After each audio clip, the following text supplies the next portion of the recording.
Olá, alunos!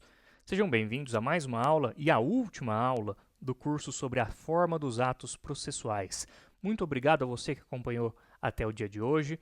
E hoje nós temos como objeto de estudo os artigos 209 a 211, né? Então 209, 210 e 211 do Código de Processo Civil.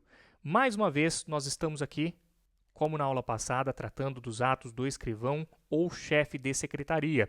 E, mais uma vez, eu ressalto para vocês que, excepcionalmente, diferente do que nós estamos acostumados aqui a fazer no curso, nós estamos acostumados a abrir muitos slides, ver muito conteúdo extra além do teor dos artigos, mas nesse caso aqui, semelhantemente ao que aconteceu na aula passada, eu quero dar foco principal à própria literalidade, porque considerando que esses artigos aqui eles não têm densidade tão grande, me parece que o principal aqui é nós nos atermos à literalidade da lei e fazermos destaques aos termos aqui que o legislador mencionou nos artigos, tá certo? Então, nós teremos principalmente aqui esses slides dos artigos, apenas abriremos 2 slides extras com jurisprudência. Vamos lá. O que é dito aqui? É dito que os atos e os termos do processo serão assinados pelas pessoas que neles intervierem. Todavia, quando estas não puderem ou não quiserem firmá-los, o escrivão ou o chefe de secretaria certificará a ocorrência. Então, os atos e os termos do processo serão assinados pelas pessoas que neles intervierem. Todavia, quando essas não puderem ou não quiserem firmá-los, o escrivão ou o chefe de secretaria certificará a ocorrência. Pessoal, faço destaque aqui, brevemente, a essa expressão aqui, olha, serão assinados, então uma expressão mais imperativa, Eu destaco também para vocês a possibilidade de, eventualmente, as pessoas estarem o quê? Impedidas por qualquer motivo, não tiverem condição de assinar. E também faço destaque a possibilidade da pessoa se recusar a assinar. Se por um acaso a pessoa não quiser ou não puder assinar, como é que acontece? O que acontece ali? Fica por isso mesmo? Bom, obviamente, essa pessoa não vai ser obrigada, Ninguém vai pegar a mão dela e obrigá-la a assinar. Mas é importante que essa informação conste dos autos, para que se saiba e que futuramente não haja qualquer tipo de impugnação. Então, para que haja segurança jurídica sobre o fato de que a pessoa participou do ato, de que a pessoa se recusou ou por um acaso não podia assinar, o que vai ser feito? Vai ser feita ali uma certidão, olha só. Vai ser feita uma certidão informando que fulano de tal participou desse ato do processo, mas se recusou a assinar ou não podia assinar por qualquer motivo, tá certo? Então, a certidão, ela tem a utilidade de o quê? De garantir confiabilidade e veracidade àquela informação, evitando-se aqui questionamentos futuros. Então, isso aqui vai dar uma segurança jurídica. Destaco para vocês também, o que também mencionei na aula passada, que aqui menciona-se, escrivão ou chefe de secretaria, mas pontuo aqui que, naturalmente, o escrivão ou chefe de secretaria não consegue estar em todos os lugares ao mesmo tempo. Então, é natural que ele delegue isso para outros profissionais ali, como, por exemplo, um escrevente técnico judiciário. Vamos lá. O que nós temos mais aqui? Temos o parágrafo 1º desse artigo. Aqui diz o seguinte, diz que quando se tratar de processo total ou parcialmente documentado em autos eletrônicos, os atos processuais praticados na presença do juiz poderão ser produzidos e armazenados de modo integralmente digital em arquivo eletrônico inviolável na forma da lei, mediante registro em termo, que será assinado digitalmente pelo juiz e pelo escrivão ou chefe de secretaria, bem como pelos advogados das partes.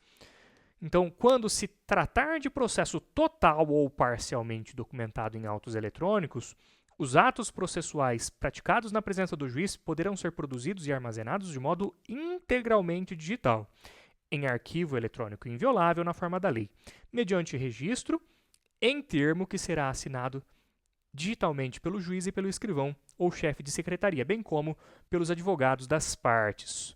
Então, vamos para os destaques aqui nesse parágrafo 1º. O primeiro destaque é que note aqui que se menciona tanto no processo total quanto no processo parcialmente documentado em autos eletrônicos, tá? Então, o que está constando aqui vale tanto para o processo total quanto o processo parcialmente documentado em autos eletrônicos. Segunda questão é que nós estamos aqui tratando de atos praticados na presença de quem? Do juiz, na presença do juiz. Então vamos imaginar, por exemplo, uma audiência. Pensa na audiência. Aqueles atos lá praticados na audiência podem ser o quê? Produzidos e armazenados de modo integralmente digital, olha só, integralmente digital. Vamos destacar isso aqui. Mesmo se porventura o processo for parcialmente documentado em autos eletrônicos, aquele ato na presença do juiz pode ser o quê? Integralmente registrado ali e armazenado de forma digital, tá certo? Em arquivo inviolável. Legal. Pensa o seguinte, como é que se faz? Geralmente hoje em dia tudo é gravado. Então, é feita ali a gravação e essa gravação é guardada digitalmente. Muito simples, não é mesmo? Assim como também é feito um termo da audiência. Então, esse termo da audiência também, assim como a audiência foi gravada, o termo da audiência ele vai ser documentado eletronicamente e vai ser registrado lá nele tudo o que de principal ocorreu naquela audiência.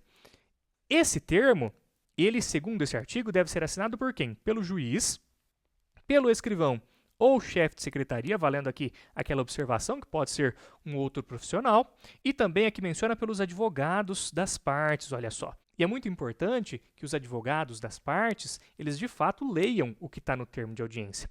Aqui eu só faço um parênteses, tá? Para falar para vocês a respeito da prática forense. Hoje em dia, com o processo 100% digital, é comum que essa assinatura aqui do termo só seja feita pelo juiz, tá bom? É bem comum isso.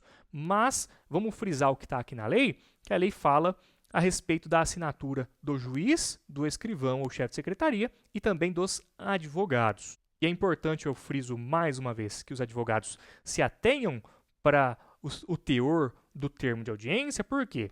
Porque eles podem precisar impugnar. E o caso de impugnação está aqui mencionado no parágrafo 2º. Aqui diz o quê? Diz que na hipótese do parágrafo 1º, eventuais contradições na transcrição deverão ser suscitados oralmente no momento de realização do ato, sob pena de preclusão, olha só, devendo o juiz decidir de plano e ordenar o registro no termo da alegação e da decisão. Pessoal, olha só, por que é importante que o advogado leia o termo? É importante para que, se tiver qualquer tipo de contradição entre o que está no termo de audiência e o que de fato ocorreu, ele possa impugnar quando? Na própria realização do ato. E como? Oralmente, olha só. No próprio ato, oralmente, ele tem que trazer a sua impugnação. Olha, está constando aqui que tal situação foi dita, mas está errado. Tem um equívoco aqui, isso não foi dito. Isso aqui tem que ser apresentado pelo advogado no próprio ato, oralmente, sob pena do quê? De preclusão, olha só. Então, se ele não o fizer, aí ele perde o direito de impugnar isso no futuro, porque ocorre a preclusão. E aqui menciona-se também que o juiz deve decidir isso de plano e ordenar o registro no termo tanto da alegação de contradição quanto da sua decisão final. Então, aí o juiz consta lá, ó, de fato, constou aqui um erro material. Enfim, é importante aqui que o advogado esteja pronto na audiência para ler a versão final do termo e, se for o caso, apresentar uma impugnação no próprio ato. Vamos para o próximo artigo, artigo 210. É dito que é lícito o uso de taquigrafia, do que mais? Da estenotipia e do que mais?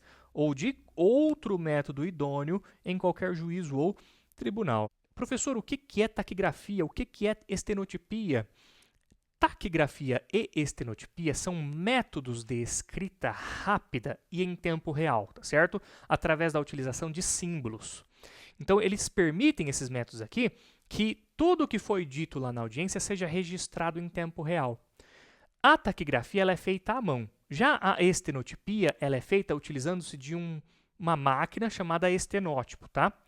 Os dois métodos, saibam que eles estão um pouco em desuso atualmente, tá bom? Mas é lícito utilizá-los. Isso aqui era muito comum, por exemplo, para se colher o depoimento de alguém. Tinha lá um profissional na audiência que ia digitando tudo o que a pessoa falou, todas as perguntas e todas as respostas, tá? E hoje em dia isso aqui é deixado um pouco de lado. Primeiro, por causa da dificuldade de se ter profissionais qualificados para usar essas técnicas, né? Segundo, também porque hoje nós temos um processo eletrônico ao ponto da audiência ser gravada. Então, como tudo está gravado, e muitas vezes, além de estar gravado, nós temos programas que permitem até a transcrição do que foi dito na audiência, né?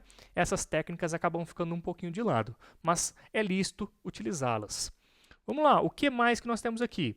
Temos o artigo 211, que diz que não se admitem nos atos e termos processuais espaços em branco, salvo os que forem inutilizados, assim como entrelinhas, emendas ou rasuras, exceto quando expressamente ressalvadas.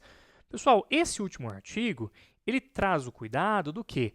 Primeiro, de tendo uma mentalidade de processo físico, vamos frisar isso aqui, né? É uma mentalidade muito de processo físico aqui, porque no processo digital a gente já estudou que o processo digital ele tem a característica da integridade e da conservação. Então, o processo digital, no momento em que ele foi praticado o ato, né, não dá para alterar, não dá para editar o ato depois que ele foi praticado e que ele foi juntado lá no processo, mas na época do processo físico, havia um medo, né, um receio de que de pessoas com má fé irem lá no processo e alterarem o que estava lá. Então, para se evitar isso, o legislador vem e fala o quê? Olha, não são admitidos espaços em branco no processo. Então, se por um acaso tiver algum espaço em branco, eles têm que ser o quê? Tem que ser inutilizados. Era muito comum, por exemplo, um carimbo escrito em branco, antigamente no processo físico. E aí, aquelas partes, né, das folhas que estavam em branco, elas eram carimbadas para que fossem inutilizadas, olha só. Da mesma forma, são proibidos o quê? Entrelinhas, emendas ou rasuras, exceto quando expressamente ressalvadas. Mas por que eu não posso ter entrelinhas, emendas e rasuras? Mais uma vez, para evitar que alguém venha depois que o ato já foi praticado, altere o documento e, fazendo assim, se beneficie através da sua má-fé. Então, esse artigo 211, ele busca evitar que pessoas mal intencionadas alterem o processo, tá? Aqui tem um destaque bem relevante a respeito do termo rasuras, que nós vamos ver em 2 acórdãos. São 2 acórdãos do STJ que tratam do tema rasura, tá? Vamos lá. Jurisprudência da Corte no sentido de que informação aposta à mão em documento que deveria ser preenchido eletronicamente é considerada como rasura. E, no mesmo sentido, aqui a jurisprudência desta Corte entende que qualquer informação aposta à mão num documento que deva ser preenchido eletronicamente deve ser considerada como rasura. Olha só, se você tem um documento que tinha que ser preenchido eletronicamente e você vai lá e coloca dados à mão nele, você tem uma rasura. E qual que é a consequência disso? Então, a consequência é que esse documento rasurado não será admitido no processo. Esse documento rasurado não será admitido no processo, tá bom? É isso, espero que vocês tenham gostado do curso, espero que vocês tenham gostado dessa aula. Não deixem de compartilhar os vídeos, de comentar, de curtir, nos ajude a crescer, tá bom? Se Deus quiser, nos vemos no próximo curso.